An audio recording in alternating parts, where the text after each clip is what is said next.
Sapper had spent many years in ink-tide pools, where octopi and artist crabs played a game. They would toss two words into a shell, shake it up, and create one piece of art from whatever washed out of it. Things like anchor and astronaut, dagger and daffodil, storm and sparrow, or in his case, lobster and candelabra. His shell bore these stories, layered, deliberate, and alive.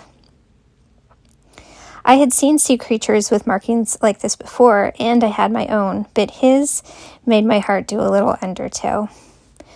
When I first met him, he had just molted out of an old life, a long partnership that still clung to him like little bits of seaweed in a forgotten net.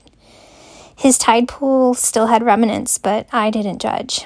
I too had survived a storm that split my reef in two, and I knew how long it takes for seawater to stop stinging.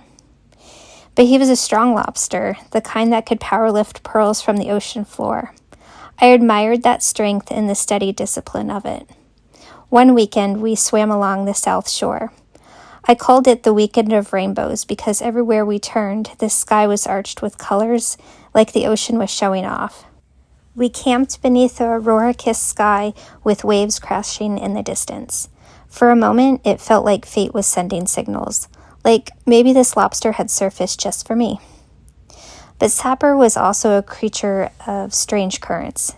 Sometimes he would vanish into the deep waters without any warning. Months would pass. The reef would grow quiet. I would wonder if he had been caught in a storm or simply had chosen another tide. Then, just like that, he'd resurface, as if no time had drifted by, as if an ocean did not measure absence the way my heart did. There were shadows in his trench, old wreckage he never quite let me dive into. I sensed it, the unspoken undertow beneath his bright, swirling shell. Something was unresolved, something heavy, and though he was dazzling, quite honestly, the most colorful lobster in the sea, I began to understand something gentle but more important. Not every beautiful lobster is your lobster. Some lobsters are like huge waves, breathtaking when they crest beside you, but not meant to anchor in your harbor. I didn't regret swimming beside him, and I don't regret the rainbows. In fact, I still create because of him.